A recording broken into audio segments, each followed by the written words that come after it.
আসসালামু আলাইকুম প্রিয় বন্ধুরা, দেখেন আমি নিশ্চন্তপুর গ্রামের মধ্যে দাঁড়িয়ে আছি। এটা হচ্ছে সোনারঘাট উপজেলা নিশ্চন্তপুর গ্রাম, 10 নং মিরাশি ইউনিয়ন।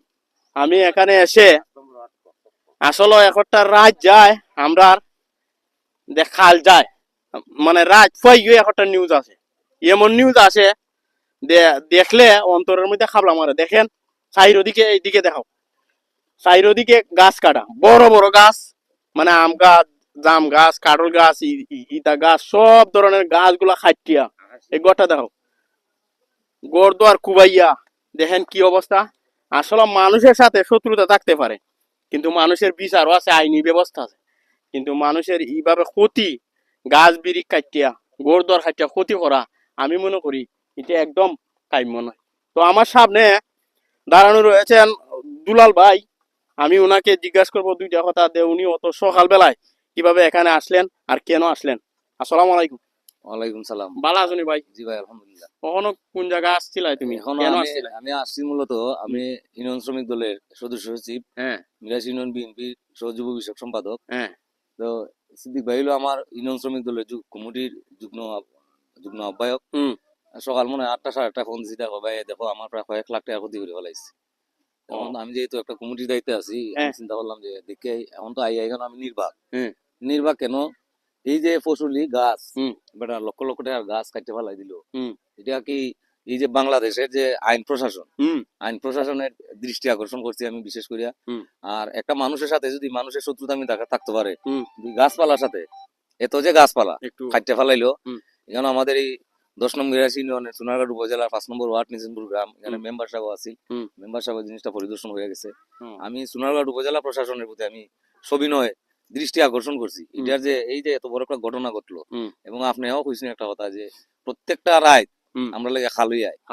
হ্যাঁ, এই যে আইন প্রশাসনের যে এত অবহেলা, আমি আইন প্রশাসনের সুদৃষ্টি কামনা করছি যে এটার সঠিক তদন্ত করে সঠিক দোষী যারা দোষী সাব্যস্ত করে এটা একটা বিচারের আওতায় আনা হোক এবং এটার সঠিক তদন্ত করা হোক, এটাই আমি চাই।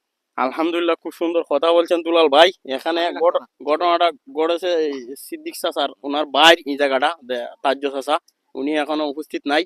আমি ওই সিদ্দিক চাচারে, আচ্ছা উনি কথা বলবেন না, তো আমরা এইদিকে দেখাই অবস্থাটা। দেখেন গাছটার গুড়া, অনেক বড় একটা গাছ, এটার মধ্যে কিন্তু হাজার হাজার আমাইতো, কিন্তু এই গাছটা কাটিয়া, এটা কি মানুষের হাত? আমি মনে করি এটা অমানুষের।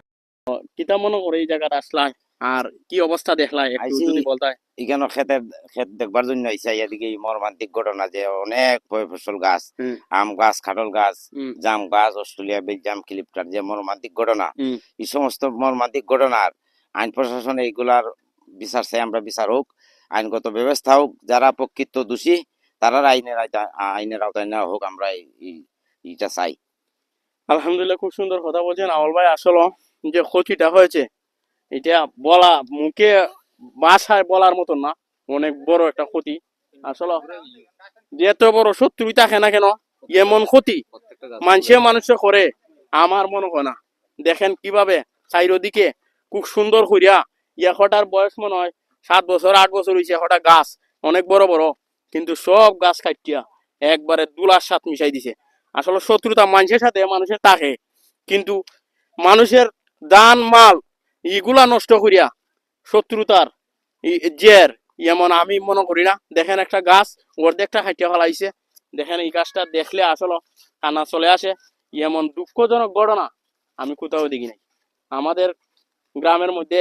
একদিন মানে রাতটা হয় আর একটা দুর্ঘটনার খবর আছে, মনটা কলিজাটা একদম হাবলা মারে।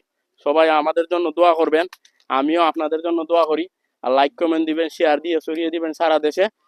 আর যে যেখান থেকে দেখবেন সবাইকে ধন্যবাদ জানিয়ে আমি আমার ভিডিওটা এই পর্যন্তই শেষ। আসসালামু আলাইকুম, দেখা হবে অন্য